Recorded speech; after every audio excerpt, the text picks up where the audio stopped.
All right, we call our meeting to order. Thank everyone for coming tonight. I will offer an invocation and then we'll have the Pledge of Allegiance.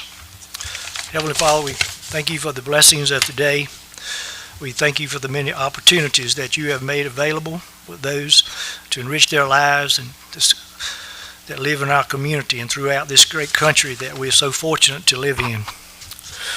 We ask that you would continue to keep your healing hand upon Councilman Strickland and upon our Mayor Pro Tem Bryant as they continue to recovery period through these health issues that they have suffered.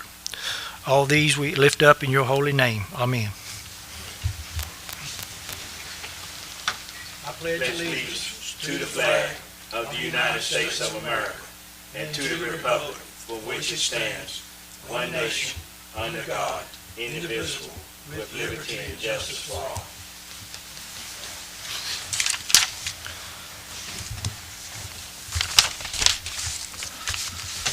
Next item on the agenda is to approve the agenda, and you have it there in front of you. We would need a motion to approve it as it is if there's no changes that need to be made in it, no conflicts. I make a motion to adopt this agenda and state. Motion by Councilman Bell and second by Councilman Stainback. Is there any other discussion on the matter? If there is none, all in favor signify by saying aye. Aye. All opposed, no. The agenda would be approved as it is presented. Item 4 is special recognition. I call on Chief Wiggins for a presentation.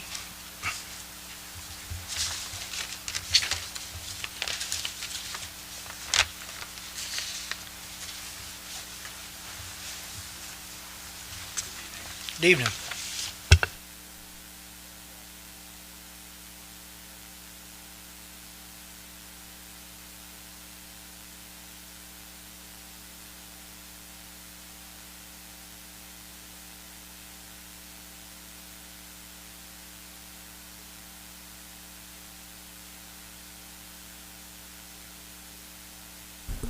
Citizens, I believe it was back in May.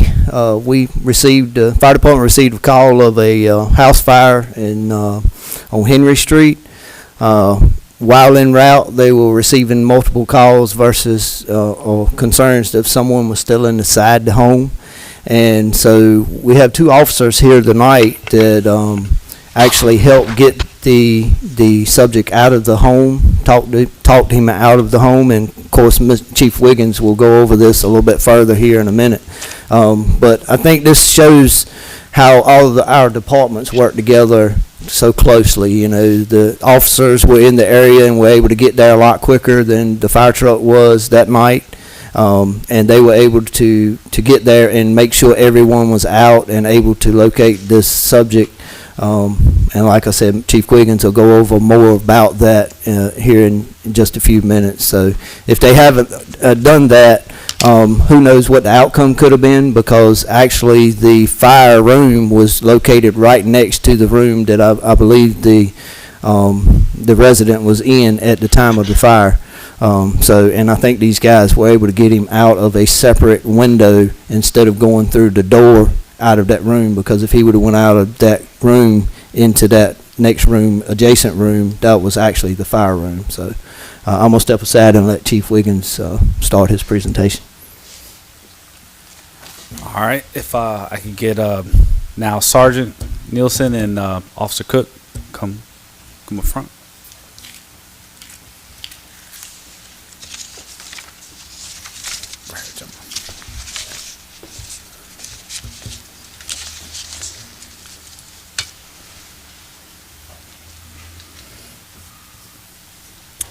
So I'm going to read from the personnel order. It says, effective June 17th, 2025, for acts beyond normal police performance that contributed to the meaningful outcome, the preservation of life,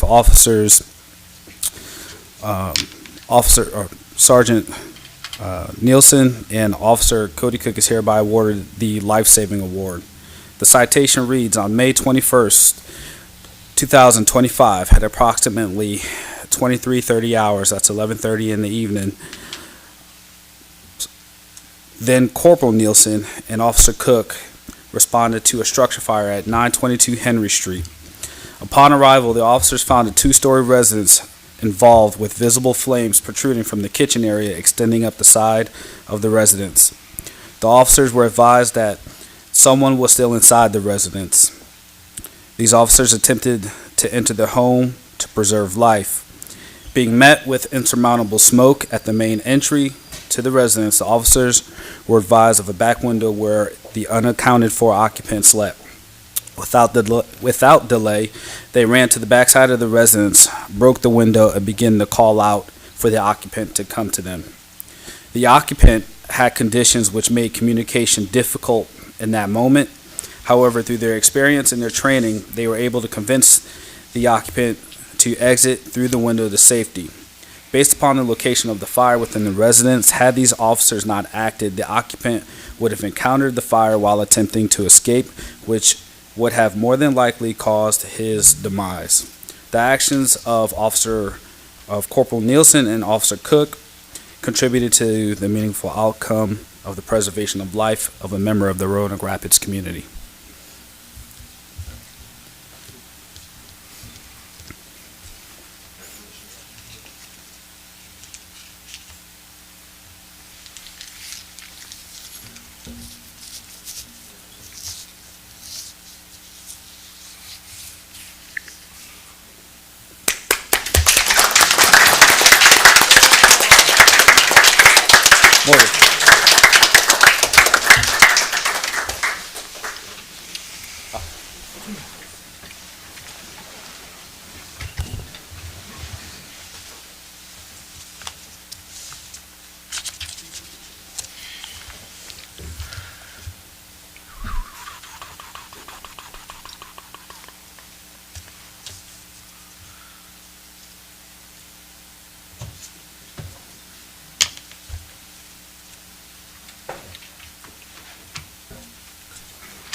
I just want to take a moment to say thank you to our police department, fire department, and first responder staff.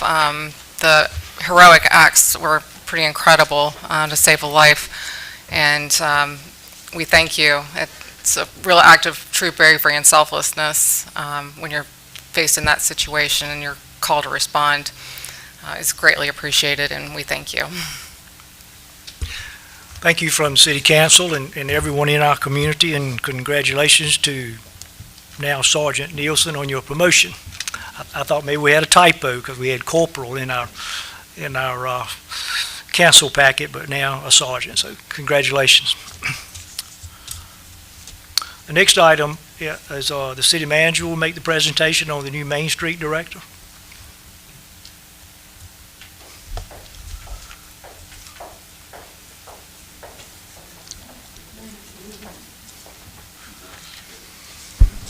I'm used to a podium on the other side of the room, too.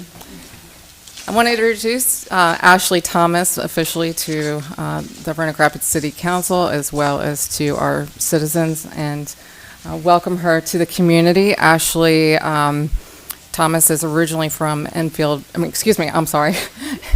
Virginia, and then started her professional career down in Florida, and so we are fortunate to have her back closer to her original home, and she brings with her a diverse experience in not only just communications and business development, working with people, and she's not shy. And so we're really excited to have Ashley here. She started part-time on a limited part-time basis in early May because the Main Street program is part of the national program in the state, and so they have several trainings that they offer annually, and so the new director training was held in early May, and Ashley was able to attend that, and then she'll have some trainings as well. And we are in the process of trying to revamp the Main Street program. It's been inactive for a little over a year now, and so there will be some changes coming, but in the meantime, Ashley is getting to know her way around and learning the program, and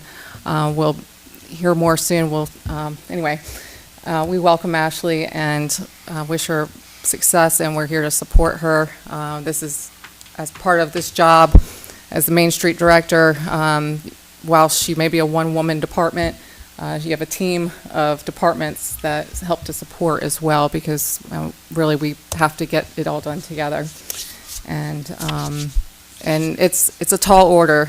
There's a lot of expectations, especially on our limited staff, to overperform, and so I'm confident that Ashley has the skills and abilities to manage the Main Street program and bring a lot of interesting new developments into Main Street Roanoke Rapids. So, thank you.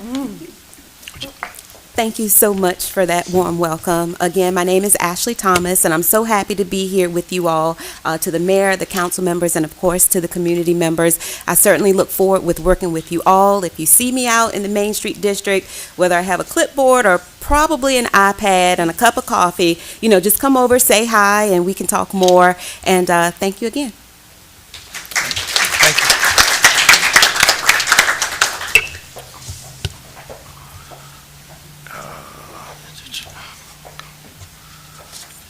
Mr. Davis, I believe you signed up for a public comment.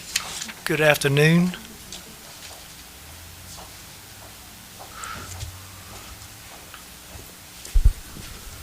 Mayor, council, and guests, Joey Davis, Raleigh Street. I had a farmer from a neighboring county ask me, what kind of grass do y'all have in Roanoke Rapids?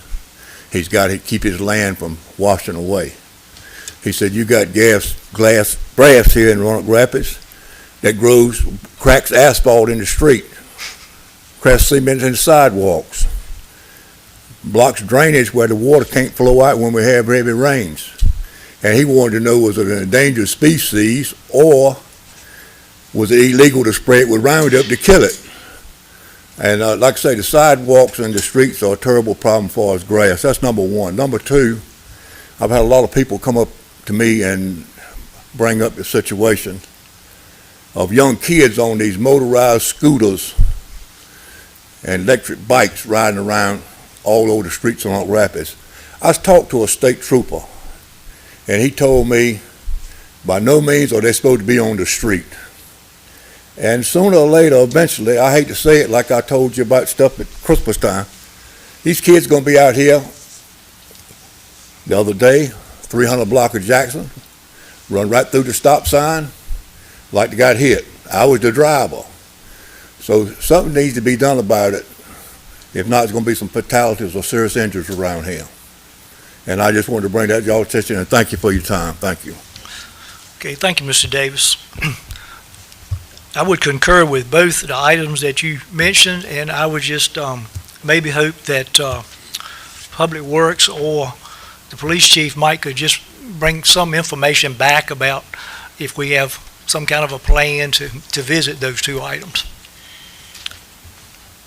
Because especially when a street sweeper goes around, and if there's a car parked on the street, which is not supposed to be parked there, if it doesn't have license, if it's not correct, and when they finally do move the vehicle, it's tall grass, and it's not very pleasing to the community that lives around it. So thank you for your comments.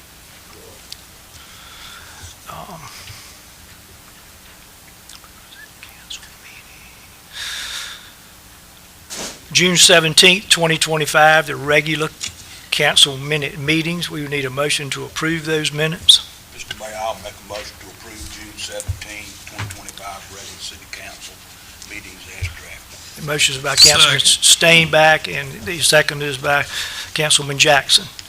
Do you hear any more discussion on the matter? If there is none, all in favor signify by saying aye. Aye. Opposed, no. The minutes will be approved as they are presented. Item 7 is appointments or reappointments on committees. I call on the clerk.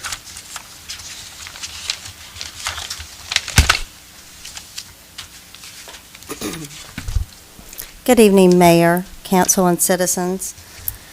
The terms for Catherine Wren and Dom Finner, who serves as Planning Board and Board of Adjustment members, expired last month. Ms. Wren and Mr. Finner are willing to serve another term and have submitted volunteer applications for your consideration.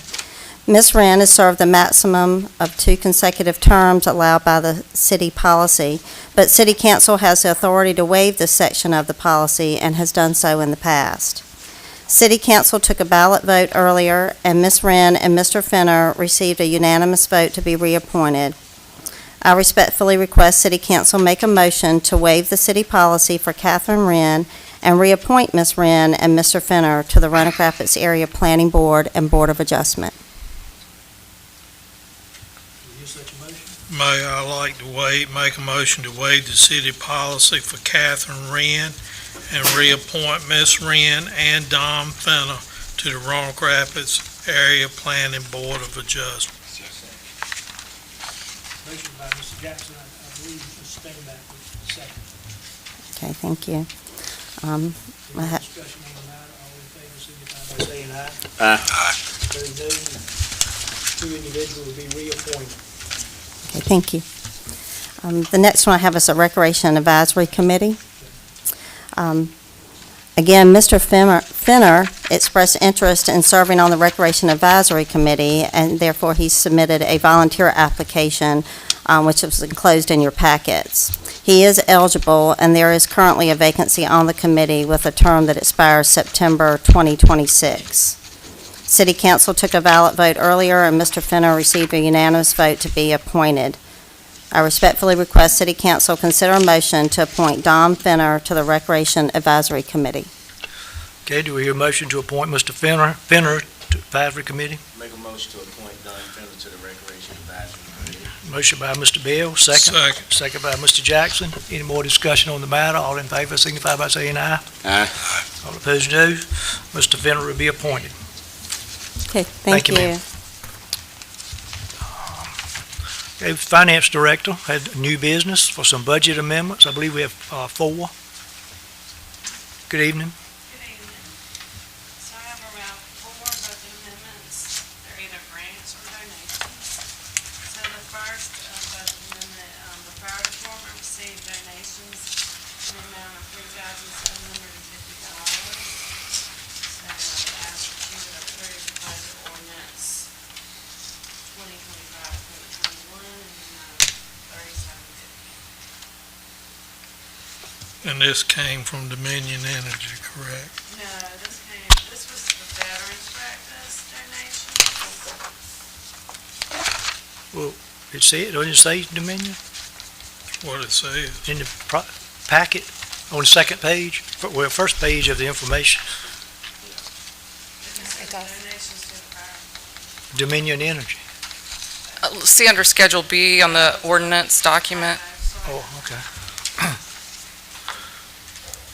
And you said it was from the, It was a Veterans Breakfast. Veterans Breakfast. It was several different donors. Okay. I just put them all together. okay, is everybody ready for the motion, adopt the motion, budget amendment? Mr. Mayor, I'll make a motion to adopt budget amendment ordinance number 2025.21 in the amount of $3,750 for donations made to the fire department. Okay, the motion by Mr. Steinback and second by Mr. Bell. Any more discussion on the matter? If there is none, all in favor signify by saying aye. Aye. Opposed, no. The motion will be approved. Item B, State Fire Protection Grant. Yeah, the fire department received $569 for the 2025 state fire protection grant. So it asks you to approve budget amendment 2025.22. All right, Mayor, I'd like to make a motion to adopt budget amendment ordinance number 2025.22 in the amount of $569 for the 2025 state fire protection grant. Second. motion by Councilman Jackson and second by Councilman Bell. Any more discussion on this matter? All in favor signify by saying aye. Aye. All opposed, no. Motion will be approved. Senior Center. The senior center, they received SHIP grant funds in the amount of $3,412. So I ask you to approve budget ordinance 2025.23. Tell us what the SHIP stands It's for. SHIP grant, it's Senior Health Insurance Information Program. So they use that money to help educate seniors on what options there are for health insurance. Okay. And we have volunteers that help, and then we can use this money for outreach to help seniors learn that that's available. Is that something that they do at the center, or They they? do that at the center, and then they can also do outreach in the community as well. Anybody else have any questions? If not, call for that motion. I'd like to make a motion to adopt budget amendment ordinance number 2025.23 in the amount of $3,412 for the senior citizenship grant. Okay, Mr. Bell, second by Mr. Steinbach. Any more discussion? There being none, all in favor signify by saying aye. Aye. Opposed, no. The motion will be carried. Item D is the library donation. Yes, the library received $100 for the children's program, so I'd ask you to approve budget amendment 2025.24. Okay, need a motion to approve the library donation. I'll make a motion to adopt budget amendment ordinance number 2025.24 in the amount of $100 for the donation to the library. Motion, Children's program. motion by Mr. Steinbach, Second. second by Mr. Jackson. Any more discussion? All in favor signify by saying aye. Aye. Opposed, no. The motion will be approved. Next, we'd have the city manager's report by Ms. Trainum. Good evening, Mayor and Council, and thank you to Attorney Davis for assisting and passing out a written copy of your notice here, your report. To highlight a few things, meetings and events coming up next week on July the 23rd on Wednesday. Roanoke Rapids will host the Halifax County Intergovernmental Association meeting, or HCIA, at 6 o'clock p.m. at Kirkwood Adams. We'll have guest speakers from Hayes Group Consulting to do an interactive session on our strategic planning efforts with countywide leaders. At our next meeting, we sent out a message last week sometime on our next scheduled meeting is Tuesday, August the 5th. That corresponds with the annual National Night Out public safety event. That National Night Out occurs annually on the first Tuesday in August, and that event begins at Halifax Community College at 5 o'clock p.m. We request that the council consider meeting at 4 o'clock p.m. to conduct its regular meeting, to allow time for the meeting to be concluded and for attendance to be made by any elected officials and our police chief and other city members of staff in the community as well. We encourage attendance there at National Night Out. So we do have that for your consideration. Do we need a motion on that? Okay, all right. Excuse me, I'm sorry. I should have asked that. I guess a motion's not necessary for that action if 4 o'clock is still good for the majority. Okay. And then on August the 22nd, another Friday, the Fire Safety Fair will be held at Kirkwood Adams, and that will include not only just the fire department, but police and other community vendors, as well as a bicycle rodeo, as well for our community, and they'll have back-to-school backpacks filled with school supplies and other goodies available for attendees. Our new fiscal year began just a couple weeks ago on July the 1st. It is a very lean budget, but we have immediately begun implementing a few priorities here, one being the market-based compensation employee classification plan for our employees, using option 3. Additionally, we have executed the contract for a program called Rec Desk, and that is an online cloud-based recreation management software, so that once we get it set up, citizens and interested users will be able to complete facility reservations or sign-ups for activities online and be able to online and register and pay for those activities. So that will be becoming available as soon as possible, and with that coordination with staff for those needs. So, and then also the police department computers and tough books and as a priority need as well. I've mentioned, of course, we have a new Main Street director who's actively busy now, and the North Carolina State Main Street Program representative from our area conducted a site visit on July the 1st, and we discussed our local program, and the state representative suggested we consider maybe changing our structure of our program temporarily. Right now we are a quasi program, which involves the nonprofit group, and we are in the process of we're getting ready to start the process of really trying to renew that nonprofit group and advisory board for that. And so in the temporary time, it may be good for us to switch to a city-run Main Street program for reporting purposes until we have the organization reestablished locally. And then also yesterday, we participated in a Placer AI data analysis report and through the North Carolina Department of Commerce in the Main Street program. And really, there's a lot of good information that I'm not going to share it right now, but it's reassuring to know that there's a lot of business potential in the Main Street district. And even just tapping into a little bit of it provides some fruitful opportunities for all types of business activities to draw people to our town or into the Main Street district. We continue to recover from the May 16th, 2025 severe weather local disaster that we had. So far, to date, there's over 12,000 cubic yards of accumulated tree debris that is spread between the Public Works facility and the Lemon Leaf Yard off of Sampao Dairy Road. On June the 12th, we submitted for public assistance funds from Emergency Management. As of inquiries of yesterday, our PA request is still pending a decision.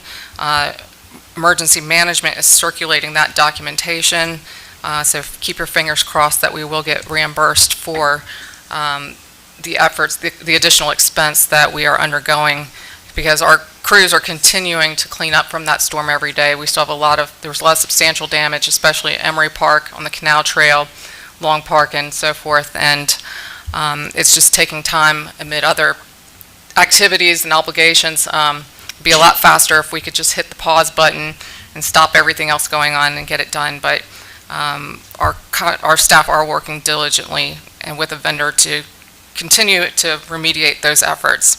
And additionally, one thing that came up in our budget needs was a playground request at Rochelle Park. Well, the storm did cause some damage to that playground, and we have just received reimbursement from our property insurance carrier to replace the damaged playground structure at Rochelle Park, which is good news for us. Some other things happening with Parks and Recreation. The dive tank at the outdoor pool is currently closed, lost a significant amount of water, and repairs are underway. Challenger Recreation Center is advertising for an after-school care program for the upcoming year. This will be for elementary grades beginning this fall. And just a reminder that Splash Pad is open daily. Tomorrow, the Senior Center will host a happy hour event. And on Thursday, July the 17th at 1, the Library Summer Learning Program will conclude with a special event. Staff are working with the venue staff at Carolina Crossroads Amphitheater as they prepare to kick off their first outdoor concert on August the 15th. The safety of the attendees in our community is a priority, and our staff are working to develop an emergency operations plan in communication with those venue staff for a safe event. The planning department, Kristen's been instrumental in the strategic planning process. Just to update there, this program is also in conjunction with East Carolina University through the grant. They conducted a site visit on July the 7th to monitor progress, and we're doing well with that. As part of our strategic planning update, there'll be the presentation at HCI next week, and then the department heads, our management team, will have a session on July the 24th. The city council session will be scheduled probably in the upcoming weeks after that, and then we will also have an online community survey to receive feedback and inform the community of our efforts as well. We'll be announcing that in the upcoming weeks. So at this time, I want to pause my comments and turn it over to Parks and Recreation Director Kelly Daughtry to share some information about the success of the baseball tournament that was held at the end of June.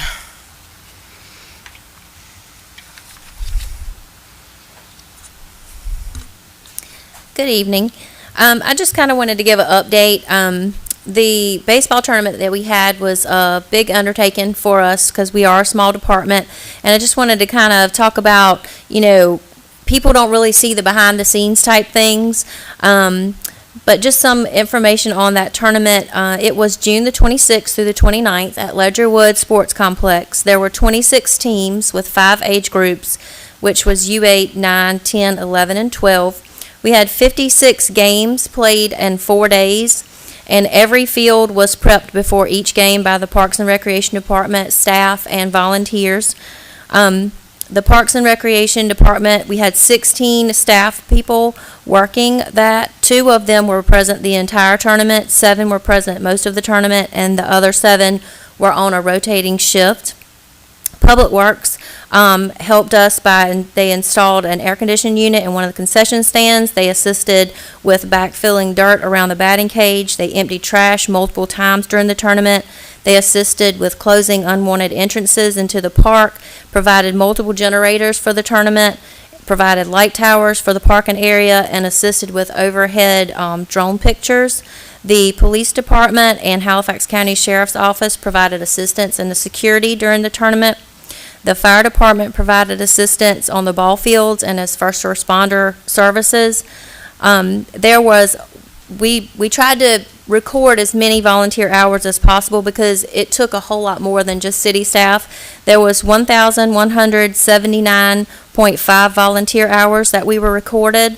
The value of a volunteer hour in the state of North Carolina is $31.64 per hour. That totals to $37,319.38 of value through our community volunteers. Those volunteers were mainly solicited through the Youth Fellowship Baseball Association, and we had a lot of different businesses that donated time as well. There was $23,715.03 donated specifically for the tournament, and so these were financial donations and also labor. That was money that the city did not have to put in to Ledgerwood to make this tournament happen. There was $52,133 that were donated towards the new batting cage that was completed by the tournament and used at the tournament. $25,380 was paid through the Youth Baseball Association, and the remaining $26,753 was through monetary donations and labor from other businesses within the community to make that happen. So the total value of non-city resources spent directly on the tournament through volunteers and donations equaled $61,034.41.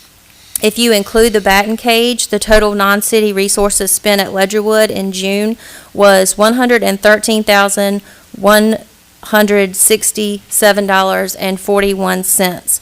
And so I just wanted to make sure that we, the Parks and Recreation Department, it would take me forever to try to calculate the number of hours that we spent before the tournament and during the tournament to make that happen. But, that is part of our job, and that's what we do. But I wanted to make sure that we gave credit to the other departments within the city because, without them, we could not do that or the Christmas parade. And we really want to make sure that we thank the community because there were a lot of people in our community that came together to make that a success because it took a lot of people who play baseball. They think they show up and, these water coolers just magically appear in the dugouts or, the grass magically gets cut or the fields get lined, but it takes a lot of people to make all of that happen, and we just really appreciate everything that everybody did for that to make it a success. Thank you. Thank you, ma'am. I know it was a lot of hard work, but everything I heard about it was good, so we appreciate you all doing it.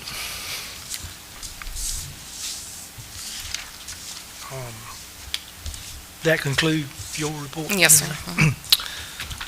Finance? Okay, this is just the first preliminary financial for June because, we continue to pay out prior year expenses till the end of August. But as of right now, for June, the, let's see, Revenue, total revenue receipts to date, 19,416,000. And expenditures totaled 18,680,000. So we're at 96% of our appropriated budget. As of the end of June, we still need to collect ad valorem tax for June, motor vehicle tax for June, sales and use tax for May and June, hold harmless for May and June, and we also need to get our final quarterly utility franchise tax payment. But we just received our May sales and use tax yesterday, and we received around 459,000. So I think that puts us in a good position for June. Can you go over that total revenue one more time? Okay. So, if you look on the back page, yeah, okay, you're looking at the correct one. We received current ad valorem, prior year, motor vehicle tax, sales tax, hold harmless tax, utility tax, residential solid waste, commercial solid waste, interest, grants and donations, and other revenues.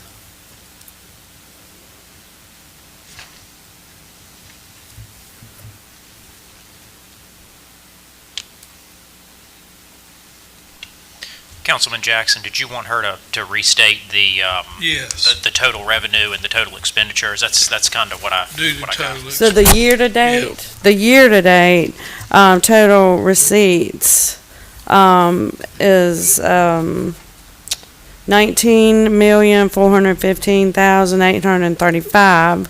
That's what we have received so far. And our expenditures are 18,680,736.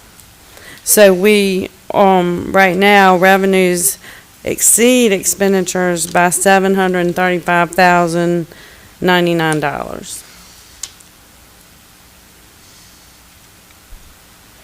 Which is good news. Yeah. Despite our adjustment in our revenues for the year, we still came out in the positive. There's still some items that are coming in and some going out to account for. The year-end stays open through August for accounting purposes. This is not just specific to us, but and then auditing will come in the fall. So this, when you close that, close on outside Friday audit, this is how much we have now. At this time, as of today, yes. As of the end of fiscal year, June 30th. Yes, as of the calendar date, yes. But we haven't closed out fiscal year 25 yet. Questions of the Finance Director? That concludes your report? Yes. Okay. Thank you, ma'am. Thank you. Is there any other business that needs to come before the council this evening? If there is none, I'll call for a motion to adjourn. Make a motion to adjourn. Motion by Mr. Bell, second by Mr. Steinbeck. All in favor, signify by saying aye. Aye. All opposed, no. We stand adjourned. That's just